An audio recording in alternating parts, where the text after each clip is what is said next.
Hello दोस्तों, आज मैं फिर इकोनॉमिक्स का लेकर आया हूँ सेकेंड चैप्टर। ठीक है, राज्य एवं राष्ट्र की आय। कल पहला चैप्टर लेकर था, दूसरा चैप्टर है। ठीक है, तो चलिए आज का पहला क्वेश्चन आपका, जिस देश की राष्ट्रीय आय अधिक होती है वह देश कहलाता है? ए अविकसित, बी विकसित, सी अर्धविकसित और डी इनमें से कोई नहीं। ठीक है, ये भी आपको क्वेश्चन 3 बार पूछा गया है मैट्रिक में। तो पहला का आंसर हो जाएगा ऑप्शन नंबर बी विकसित। ठीक है, चलिए दूसरा है, निम्नलिखित में कौन सा देश विकसित अर्थव्यवस्था का उदाहरण है? ए नेपाल, बी बांग्लादेश, सी ब्रिटेन और डी श्रीलंका। तो दूसरा का आंसर हो जाएगा ऑप्शन नंबर सी ब्रिटेन। ठीक है, तीसरा है, भूमि का पारिश्रमिक उसकी आय के रूप में क्या प्रकट करता है? ए मजदूरी, बी लगान, सी ब्याज और डी वेतन। तो 3 का आंसर हो जाएगा ऑप्शन नंबर बी लगान। 4 आपको, भारत में गरीबी रेखा से नीचे रहने वाले की संख्या है? ए 26.8, बी 27.8, सी 28.8 और डी 29.8। तो 4 का आंसर हो जाएगा ऑप्शन नंबर डी 29.8। 5 आपको, बिहार में कुल घरेलू उत्पाद कितना प्रतिशत है? ए 8.03%, बी 9.03%, सी 11.03% और डी 10.03%। तो 5वां का आंसर हो जाएगा ऑप्शन नंबर सी 11.03%। 6ठा है, इनमें कौन एक बीमारू राज्य नहीं है? ये भी क्वेश्चन को 3 बार पूछा गया है। ए बिहार, बी मध्य प्रदेश, सी कर्नाटक और डी उड़ीसा। तो 6ठा का आंसर हो जाएगा ऑप्शन नंबर सी कर्नाटक। 7वां है, उच्च विकास दर से ए तेजी से समृद्धि होती है, बी गरीबी दूर होती है, सी देश विकसित देश की श्रेणी में आ जाता है, डी ए और बी दोनों सही है। तो 7 के आंसर हो जाएगा ऑप्शन नंबर डी ए और बी दोनों सही है। 8वां है आपको, बिहार की प्रति व्यक्ति आय देश भर में न्यूनतम है, बी औसत से अधिक है, सी अधिकतम है, डी इनमें से कोई नहीं। तो 8 के आंसर हो जाएगा ऑप्शन नंबर ए न्यूनतम है। ठीक है, 9वां आपको, बिहार के किस जिले का प्रति व्यक्ति आय सर्वाधिक है? ये भी क्वेश्चन 2 बार पूछा गया मैट्रिक में। ठीक है, ए में है पटना, बी गया, सी शिवहर और डी नालंदा। तो 9 का आंसर हो जाएगा ऑप्शन नंबर ए पटना। ठीक है, 10 से आपको, बिहार में सबसे कम प्रति व्यक्ति आय वाला जिला कौन है? वैशाली, बी शिवहर, सी सारण और डी पटना। तो 10 के आपको आंसर हो जाएगा ऑप्शन नंबर बी शिवहर। 11 है आपको, केंद्रीय सांख्यिकी संगठन के अनुसार बिहार की आय में वृद्धि कितना प्रतिशत हुई है? ए 11.03%, बी 10%, सी 8% और डी 9%। तो 11 का आंसर हो जाएगा ऑप्शन नंबर ए 11.03%। 12 है, ये भी 2 बार क्वेश्चन पूछा गया, भारत में किस राज्य का प्रति व्यक्ति आय सर्वाधिक है? ए बिहार, बी पंजाब, सी गोवा और डी हरियाणा। तो 12 के आंसर हो जाएगा ऑप्शन नंबर सी गोवा। 13 है, 2009 से 2010 के अनुसार बिहार की प्रति व्यक्ति आय है? ए 7,875 रुपया, बी 16,179 रुपया, सी 13,211 रुपया और डी 15,254 रुपया। तो 13 का आपको आंसर हो जाएगा ऑप्शन नंबर बी 16,179 रुपया। 14 है, सन 2012 से 2013 में भारत की औसत आय प्रति व्यक्ति आय थी? ए 49,489 रुपया, बी 41,964 रुपया, सी 59,822 रुपया, डी 68,757 रुपया। तो 14 के आंसर हो जाएगा ऑप्शन नंबर डी 68,757 रुपया। 15 है, सन 2008 से 2009 के अनुसार भारत की औसत प्रति व्यक्ति आय कितनी बताई गई थी? ए 22,553 रुपया, बी 25,494 रुपया, बी में था 25,494 रुपया, सी है 6,610 रुपया और डी में है 54,850 रुपया। तो ये 15 का आंसर हो जाएगा ऑप्शन नंबर बी 25,494 रुपया था। ठीक है, चलिए 16 क्वेश्चन है, भारत में सबसे कम आय वाला राज्य कौन है? ए गोवा, बी महाराष्ट्र, सी बिहार और डी पंजाब। तो 16 का आंसर हो जाएगा ऑप्शन नंबर सी बिहार। 17 है, बिहार की आय में सर्वाधिक योगदान होता है? ए औद्योगिक क्षेत्र का, बी कृषि क्षेत्र का, सी सेवा क्षेत्र का और डी इनमें से कोई नहीं। तो 17 के आंसर हो जाएगा ऑप्शन नंबर सी सेवा क्षेत्र का। ठीक है। 18 आपको, किस राज्य बिहार राज्य में गरीबी रेखा के नीचे रहने वाले लोगों की संख्या का प्रतिशत है? 41.4, 54.4, 64.4 या 70.4। तो 18 का आपको आंसर हो जाएगा ऑप्शन नंबर ए 41.4%। ठीक है। चलिए 19 आपको, बिहार राज्य की कितनी प्रतिशत जनसंख्या कृषि पर आधारित है? ए 80%, बी 86%, सी 70% और डी 62%। तो 19 का आंसर हो जाएगा ऑप्शन नंबर बी 86%। 20 है, एक देश इसलिए गरीब है क्योंकि वह गरीब है, किस अर्थशास्त्री का कथन है? ए प्रोफेसर बिनसोले, बी में है प्रोफेसर यूनुस, सी अमर्त्य सेन और डी रैगनर नकर्स। तो 20 का आंसर हो जाएगा ऑप्शन नंबर डी रैगनर नरकस। ठीक है। 21 आपको, सन 2012 से 2013 में बिहार की प्रति व्यक्ति आय थी? ए 28,317 रुपया, बी 26,455 रुपया, सी 59,822 रुपया और डी 68,757 रुपया। तो 21 का आपका आंसर होगा ऑप्शन नंबर डी 68,757 रुपया। चलिए 22 है, गरीबी के कुचक्र को किसने परिभाषित किया है? ए रैगनर नरकस, बी प्रोफेसर केन्स, सी प्रोफेसर फिशर और डी इनमें से कोई नहीं। तो 22 का आंसर हो जाएगा ऑप्शन नंबर ए रैगनर नरकस। ठीक है। 23 आपको, निम्न में कौन सा भारतीय राज्य गरीबी के कुचक्र का शिकार है? ए केरल, बी कर्नाटक, सी बिहार और डी हरियाणा। तो 23 के आंसर हो जाएगा ऑप्शन नंबर सी बिहार। 24 है, भारत में वित्तीय वर्ष होता है? ए 1 जनवरी से 31 दिसंबर तक, बी 1 जुलाई से 30 जून तक, सी 1 अप्रैल से 31 मार्च तक और डी इनमें से कोई नहीं। तो 24 का आंसर हो जाएगा ऑप्शन नंबर सी 1 अप्रैल से 31 मार्च तक। 25 है, राष्ट्रीय आय का सृजन होता है? ए विनिमय द्वारा, बी उत्पादक क्रियाओं द्वारा, सी वितरण द्वारा और डी उपभोग द्वारा। तो 25 का आंसर हो जाएगा ऑप्शन नंबर बी उत्पादक क्रियाओं द्वारा। ठीक है। 26 है, राष्ट्रीय आय निम्न में से किससे संबंधित है? ए उपभोग एवं जीवन स्तर में सुधार से, बी बेरोजगारी एवं गरीबी उन्मूलन से, सी प्रति व्यक्ति आय में वृद्धि से और डी इनमें से सभी। तो 26 के आंसर हो जाएगा ऑप्शन नंबर डी इनमें से सभी। 27 आपको, भारत में राष्ट्रीय आय की गणना के अनुमानों को कितने वर्गों में बांटा गया है? ए 2, बी 3, सी 4 और डी 5। तो 27 का आंसर हो जाएगा ऑप्शन नंबर ए 2 भागों में।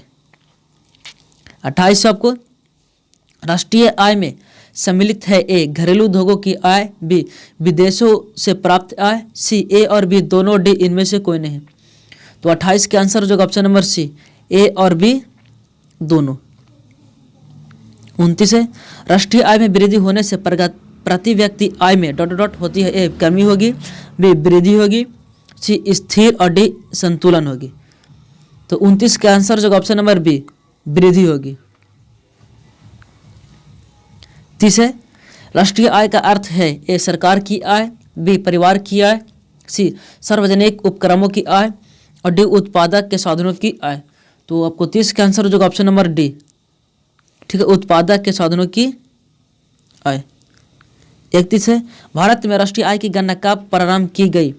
ए 1950 से 51, बी 1951 से 52, 1953 से 54, 1955 से 1956। तो 31 का आंसर हो जाएगा ऑप्शन नंबर बी 1951 से 1952 में किया गया था। ठीक है। चलिए 32 आपको, राष्ट्रीय आय का सृजन होता है? ए उपभोग द्वारा, बी विनिमय द्वारा, सी वितरण द्वारा और डी उत्पादक क्रियाओं द्वारा। तो 32 का आंसर हो जाएगा ऑप्शन नंबर डी उत्पादक क्रियाओं द्वारा। 33 है, भारत का राष्ट्रीय आय का सर्वप्रथम अनुमान लगाया था? ए प्रोफेसर देशमुख ने, बी जवाहरलाल नेहरू ने, सी प्रोफेसर महालनोबिस ने और डी दादाभाई नौरोजी ने। तो 33 का आपको आंसर हो जाएगा डी, दादा भाई नौरोजी ने।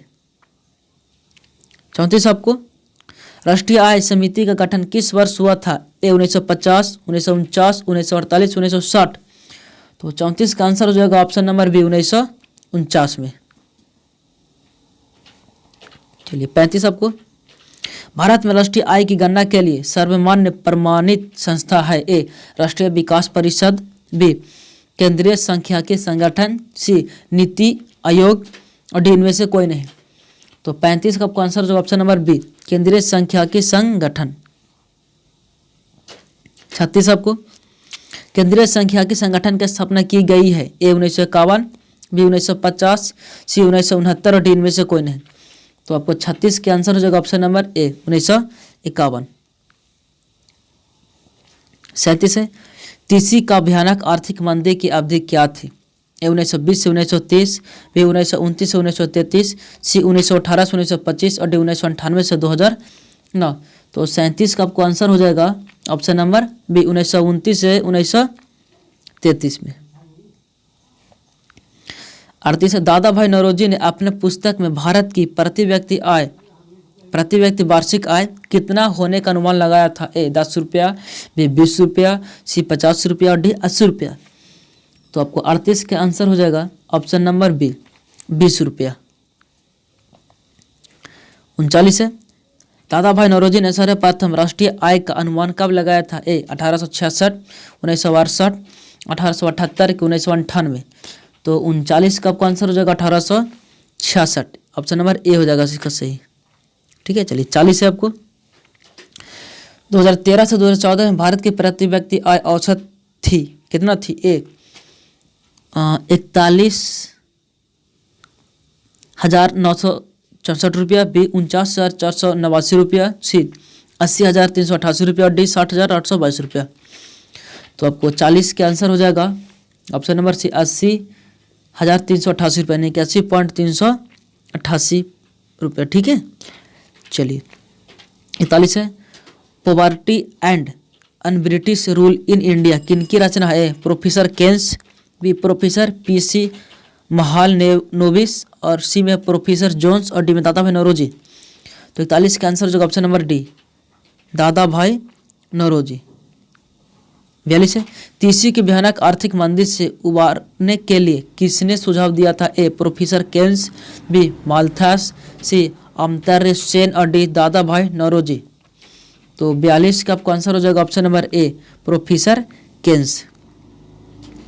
43 आपको, आय तथा उपभोग का अंतर ए विनिमय कहलाता है, बी मुद्रा कहलाता है, बी में मुद्रा है, सी में बचत है, डी में कोई नहीं। तो 43 का आंसर जो ऑप्शन नंबर सी बचत। ठीक है, चलिए 44 आपको, भारत की राष्ट्रीय आय का सर्वप्रथम अनुमान किसने लगाया? ए महात्मा गांधी, बी जवाहरलाल नेहरू, सी सरदार पटेल और डी दादा भाई नौरोजी। तो 44 का आपको आंसर हो जाएगा ऑप्शन नंबर डी दादा भाई नौरोजी।